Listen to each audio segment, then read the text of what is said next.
శోభ తెలుగు టీవీకి స్వాగతం. బులెటిన్ల ముందుగా హెడ్లైన్స్.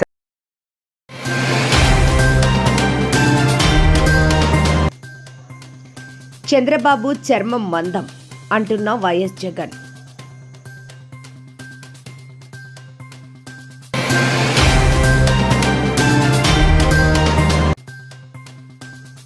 బీజేపీ కార్యాలయం వద్ద తీవ్ర ఉద్రిక్తత.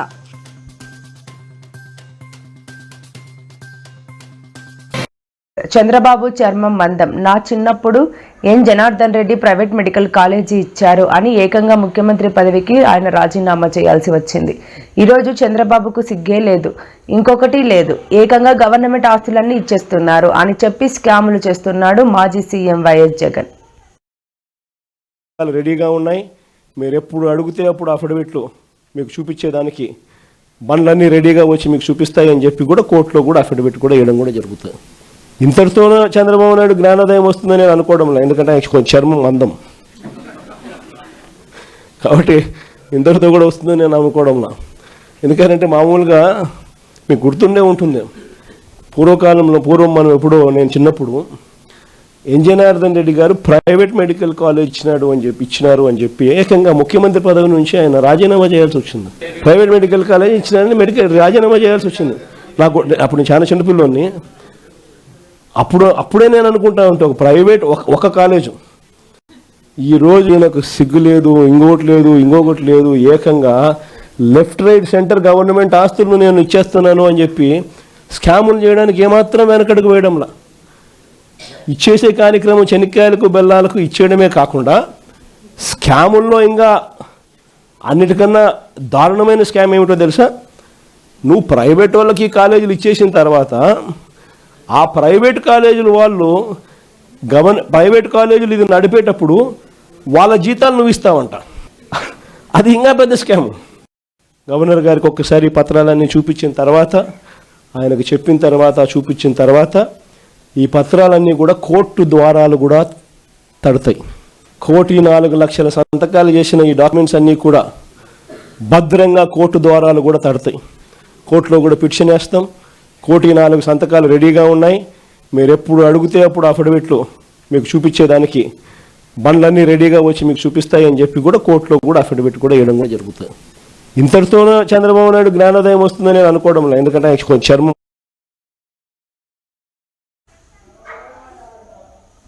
మెడికల్ కాలేజీలపై YS Jagan mass warning. Government medical కాలేజీల ప్రైవేటీకరణకు వ్యతిరేకంగా పోరాడుతున్నాం. ఆ మెడికల్ కాలేజీలు తీసుకున్న ప్రైవేట్ వ్యక్తులు అధికారంలోకి వచ్చిన వెంటనే జైల్లో ఉంటారు. మదర్ ఆఫ్ ఆల్ స్కామ్స్ కింద ఇది నిరూపితం అవుతుంది మాజీ సీఎం జగన్. బీజేపీ కార్యాలయం వద్ద తీవ్ర ఉద్రిక్తత. నల్లగొండ బీజేపీ ఆఫీసు ముట్టడికి కాంగ్రెస్ యత్నం, అడ్డుకున్న పోలీసులు. బీజేపీకి వ్యతిరేకంగా కాంగ్రెస్ కార్యకర్తల నినాదాలు. కాంగ్రెస్ కార్యకర్తల పైకి దూసుకెళ్లేందుకు బీజేపీ శ్రేణుల యత్నం, అడ్డుకున్న పోలీసులు. ఇరు వర్గాల మధ్య తీవ్ర స్థాయిలో వాగ్వివాదం. బీజేపీ కార్యాలయంపై కోడిగుడ్ల దాడికి యత్నం.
వాళ్ళ రోడ్డు మీద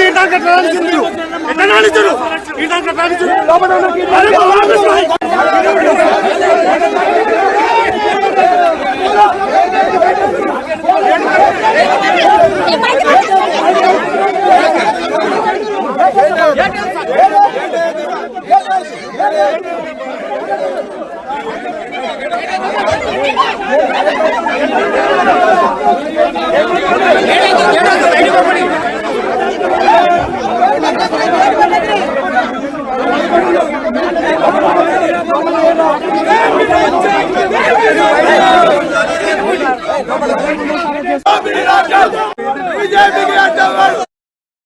సత్యమే గెలుస్తుందని నేషనల్ హెరాల్డ్ కేసులో అదే జరిగిందని తెలంగాణ ఏఐసిసి ఇన్ఛార్జ్ మీనాక్షి నటరాజన్ తెలిపారు. ఇవాళ టీపీసీసీ చీఫ్ మహేష్ కుమార్ గౌడ్ ఆధ్వర్యంలో గాంధీ భవన్ నుంచి బీజేపీ ఆఫీస్ వరకు నిర్వహించిన ర్యాలీలో ఆమె పాల్గొన్నారు. ఈ సందర్భంగా మీనాక్షి నటరాజన్ మాట్లాడుతూ బీజేపీ పెడుతున్న అక్రమ కేసుల గురించి ప్రజలకు వాస్తవాలు చెబుతామని అన్నారు. यहाँ पर ईडी के कार्यालय के सामने जो हमारे दोनों नेता प्राग की प्रतिमूर्ति आदरणीय सोनिया जी గాంధీ కుటుంబంపై బీజేపీ కక్ష సాధింపు చర్యలకు పాల్పడుతోందని పేర్కొన్నారు. ఉపాధి హామీ పథకానికి ఉన్న గాంధీ పేరును సైతం తొలగిస్తున్నారని ఫైర్ అయ్యారు. चार्जशीट दायर किया है, उसका विरोध करने के लिए यहाँ पर इकट्ठा हुए हैं.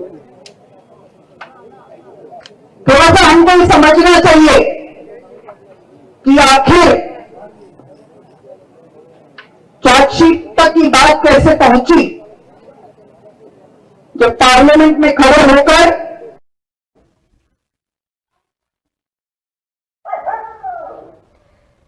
మెదక్ జిల్లాలోని సింగూరు ప్రాజెక్టు పరిధిలో ఉన్న రైతులు ప్రస్తుతం యాసంగి పంట సాగు చేయాలా వద్దా అనే సందిగ్ధంలో ఉన్నారని మాజీ మంత్రి ఎమ్మెల్యే హరీష్ రావు ఆందోళన వ్యక్తం చేశారు.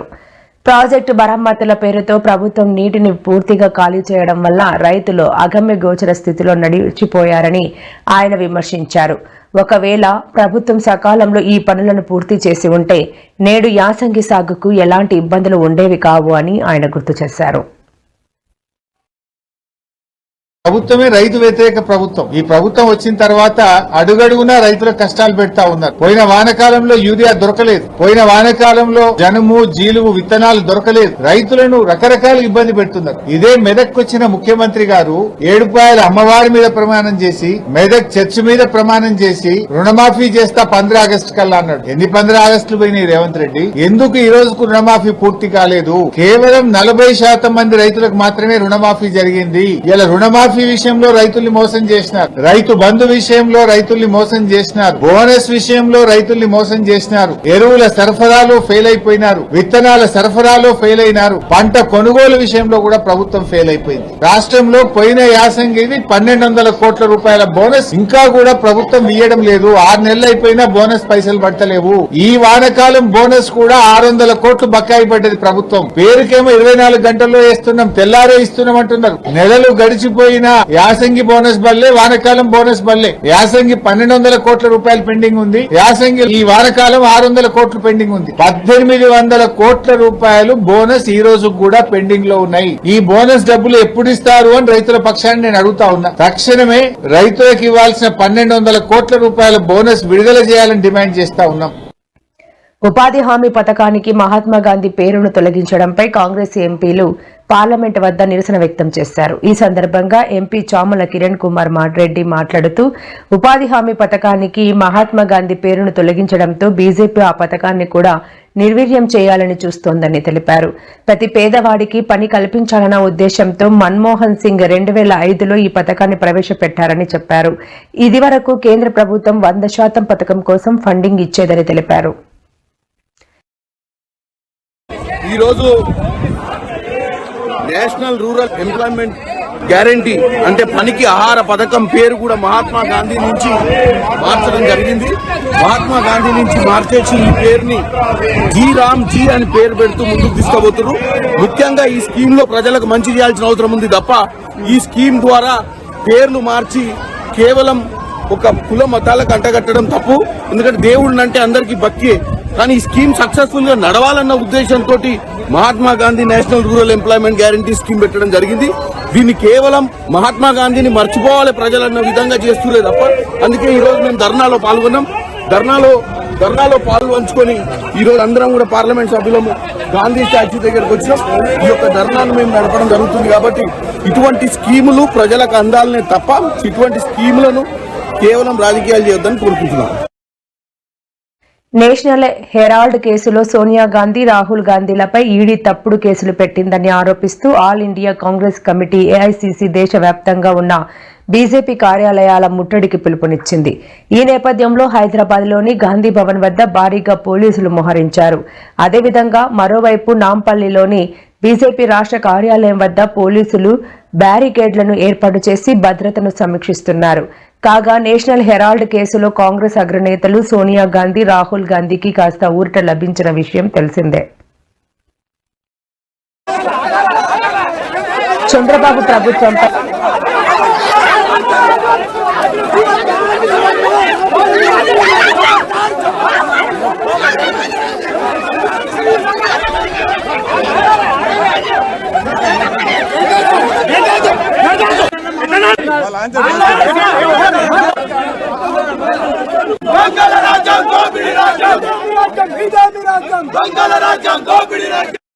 వైసీపీ అధినేత మాజీ ముఖ్యమంత్రి జగన్ తీవ్ర స్థాయిలో విమర్శలు గుప్పించారు.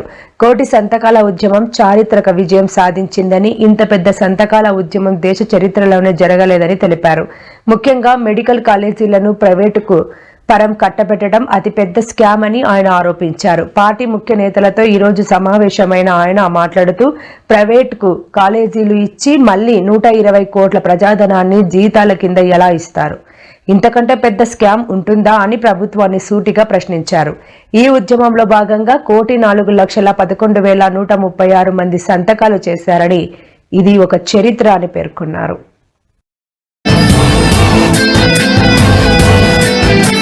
సంకల్ప దీక్ష రాత్రిని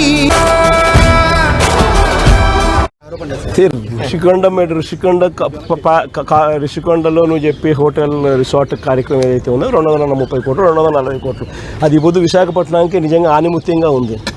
అదే చంద్రబాబు నాయుడు యోగా కోసం, యోగా గుర్తుందా? యోగా అనేది గుర్తుందా?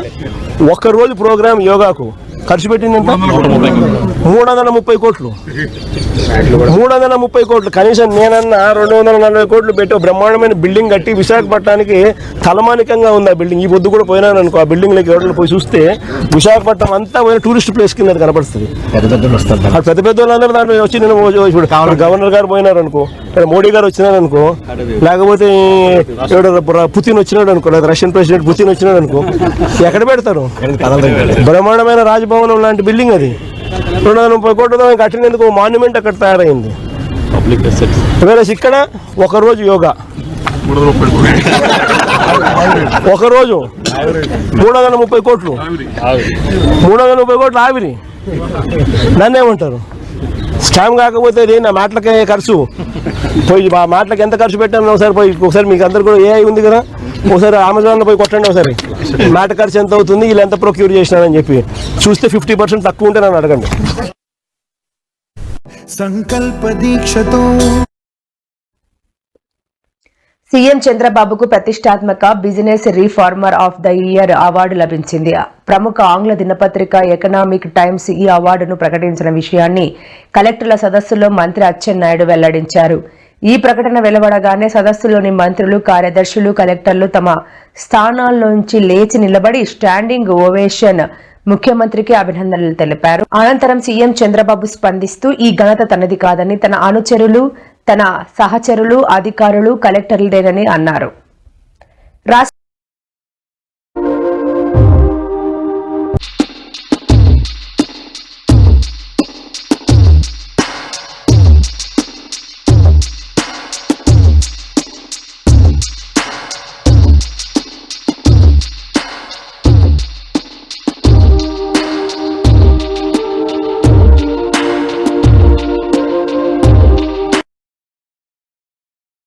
ప్రభుత్వ మెడికల్ కాలేజీల ప్రైవేటీకరణకు వ్యతిరేకంగా వైసీపీ చేపట్టిన కోటి సంతకాల ఉద్యమం ముగిసింది. ఇవాళ సాయంత్రం 4 గంటలకు రాజ్ భవన్ లో Andhra Pradesh governor justice S Abdul Nazeer తో మాజీ సీఎం వైఎస్ఆర్సీపీ అధ్యక్షుడు వైఎస్ జగన్మోహన్ రెడ్డి భేటీ అయ్యారు.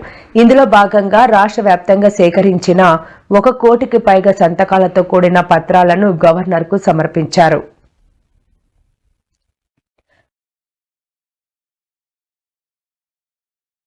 పత్రాలన్నీ చూపించిన తర్వాత, ఆయనకు చెప్పిన తర్వాత, చూపించిన తర్వాత ఈ పత్రాలన్నీ కూడా కోర్టు ద్వారాలు కూడా తడతాయి. 1,04,00,000 సంతకాలు చేసిన ఈ డాక్యుమెంట్స్ అన్నీ కూడా భద్రంగా కోర్టు ద్వారాలు కూడా తడతాయి. కోర్టులో కూడా పిటిషన్ వేస్తాం. 1,04 సంతకాలు రెడీగా ఉన్నాయి. మీరు ఎప్పుడు అడిగితే అప్పుడు అఫిడవిట్లు మీకు చూపించేదానికి బండ్లన్నీ రెడీగా వచ్చి మీకు చూపిస్తాయని చెప్పి కూడా కోర్టులో కూడా అఫిడవిట్ కూడా వేయడం కూడా జరుగుతుంది. ఇంతటితోనే చంద్రబాబు నాయుడు జ్ఞానోదయం వస్తుందని నేను అనుకోవడంలో, ఎందుకంటే ఆయనకి కొంచెం చర్మం అందం కాబట్టి ఇంతటితో కూడా వస్తుందని నేను అనుకోవడంలో. ఎందుకంటే మామూలుగా మీకు గుర్తుండే ఉంటుంది, పూర్వం మనం ఎప్పుడో నేను చిన్నప్పుడు జనార్దన్ రెడ్డి గారు ప్రైవేట్ మెడికల్ కాలేజ్ ఇచ్చినారు అని చెప్పి ఏకంగా ముఖ్యమంత్రి పదవి నుంచి ఆయన రాజీనామా చేయాల్సి వచ్చింది. ప్రైవేట్ మెడికల్ కాలేజ్ ఇచ్చినారని రాజీనామా చేయాల్సి వచ్చింది. నాకు అప్పుడు నేను చాలా చిన్నపిల్లోని. అప్పుడే నేను అనుకుంటా ఉంటా, ఒక ప్రైవేట్ ఒక కాలేజు, ఈరోజు ఈయనకు సిగ్గు లేదు, ఇంకొకటి లేదు, ఏకంగా లెఫ్ట్ రైట్ సెంటర్ గవర్నమెంట్ ఆస్తులను నేను ఇచ్చేస్తున్నాను అని చెప్పి స్కాములు చేయడానికి ఏమాత్రం వెనకడుగు వేయడంలా. ఇచ్చేసే కార్యక్రమం చెనిక్కాయలకు బెల్లాలకు ఇచ్చేయడమే కాకుండా స్కాముల్లో ఇంకా అన్నిటికన్నా దారుణమైన స్కామ్ ఏమిటో తెలుసా? నువ్వు ప్రైవేట్ వాళ్ళకి కాలేజీలు ఇచ్చేసిన తర్వాత ఆ ప్రైవేట్ కాలేజీలు వాళ్ళు ప్రైవేట్ కాలేజీలు ఇది నడిపేటప్పుడు వాళ్ళ జీతాలు నువ్వు ఇస్తావంట. అది ఇంకా పెద్ద scam.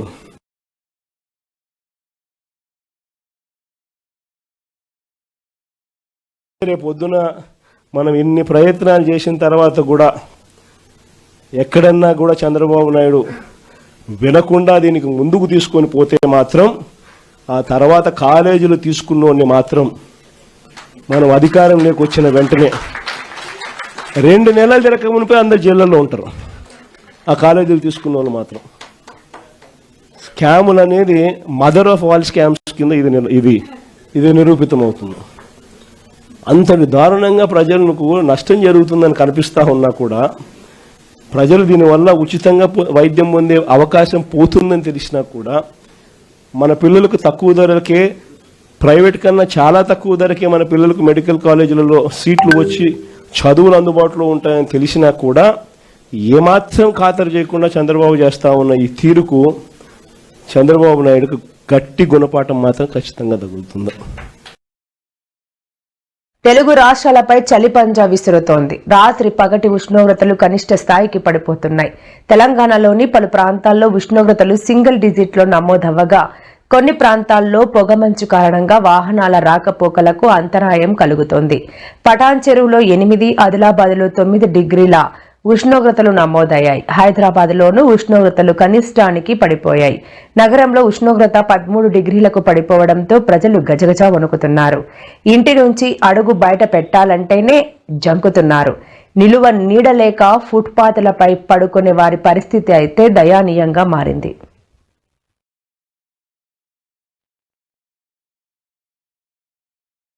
AP CM Nara Chandrababu Naidu మరో కీలక నిర్ణయం తీసుకున్నారు. జనవరి నుంచి సీఎం చంద్రబాబు జిల్లాల పర్యటన చేయనున్నట్లు ప్రకటించారు. నేడు అమరావతి సచివాలయంలో జరిగిన జిల్లా కలెక్టర్ల సదస్సులో ఈ కీలక నిర్ణయం తీసుకున్నారు. జిల్లాలో ఆకస్మిక పర్యటనలు చేసి ప్రజల నుంచి వచ్చే ఫిర్యాదులు, సమస్యల పరిష్కారాన్ని స్వయంగా పర్యవేక్షిస్తారని తెలిపారు. ఫిర్యాదుల పరిష్కారంలో ఎలాంటి జాప్యం సహించబోమని స్పష్టం చేసిన చంద్రబాబు, జీరో టాలరెన్స్ విధానంలో అధికారులు వేగంగా చర్యలు తీసుకోవాలని ఆదేశించారు.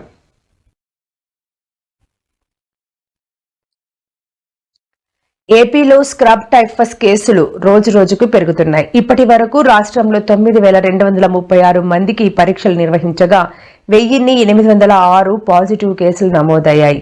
మహమ్మారి కారణంగా 15 మంది మరణించారు. అయితే వారు చనిపోవడానికి కారణం స్క్రబ్ టైఫస్ తో పాటు దీర్ఘకాలిక వ్యాధులు ఉండటమేనని వైద్యులు చెబుతున్నారు. రాష్ట్రంలో నమోదైన కేసుల్లో అత్యధిక చిత్తూరు జిల్లాలో 444 కేసులు నమోదయ్యాయి. కాకినాడలో 183, విశాఖలో 143, వైఎస్ఆర్ కడప జిల్లాలో 118, నెల్లూరు జిల్లాలో 113, విజయనగరంలో 96, తిరుపతిలో 90, గుంటూరులో 85, అనంతపురం జిల్లాలో 83 కేసులు నమోదయ్యాయి.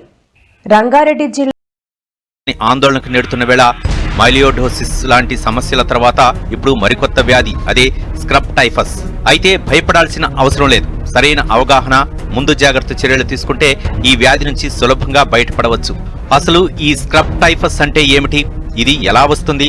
నివారణ చికిత్స వివరాలు ఇప్పుడు తెలుసుకుందాం. సాధారణంగా స్క్రబ్ టైఫస్ అనేది ఒక రకమైన పురుగు లేదా కీటకం కాటు వల్ల వస్తుంది. వైద్య నిపుణుల అభిప్రాయం ప్రకారం ఇది జపనీస్ బ్యాక్టీరియా నుంచి సంక్రమిస్తుంది. మరి ఈ కీటకాలు ఎక్కడ ఉంటాయి అంటే ముఖ్యంగా కొండ ప్రాంతాలు, పొదలు, తోటలు, పొలాలు, పచ్చిక ఎక్కువగా ఉండే ప్రదేశాల్లో ఉంటాయి. అంతేకాదు పశువుల పాకలు లేదా వ్యర్థాలు పోగయ్యే ప్రాంతాల్లో కూడా ఇవి విస్తరిస్తాయి.